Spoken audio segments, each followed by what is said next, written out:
You must first follow the safety precautions and prepare the aircraft to operate on engines.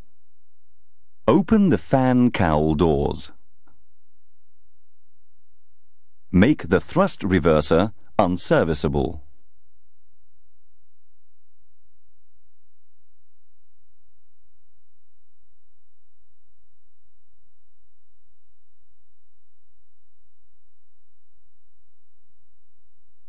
Open the thrust reverser doors.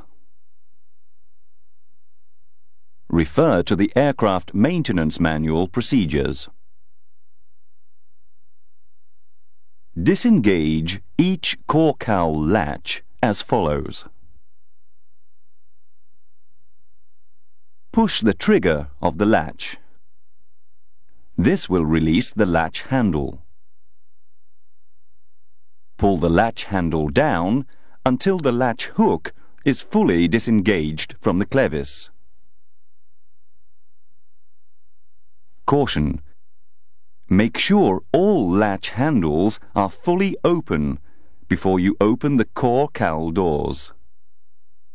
If you try to open the doors with one or more latches engaged, you can damage the latches or the doors.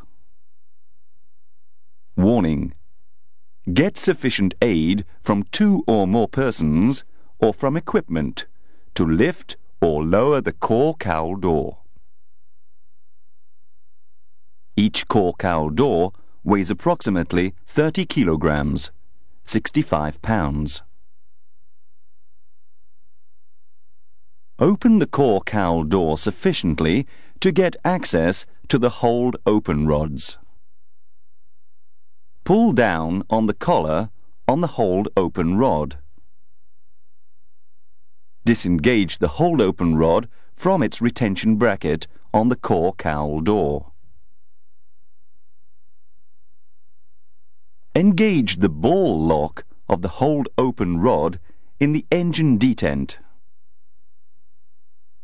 Make sure the ball lock is fully engaged in the engine detent before you release the weight of the door. Extend the hold open rod fully to the locked position.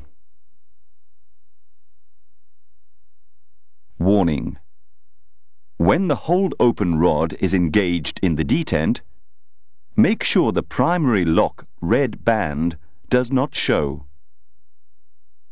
Also make sure the secondary lock on the hold open rod is fully engaged. If the hold open rod locks are not fully engaged, the core cowl door can fall and cause injury or damage.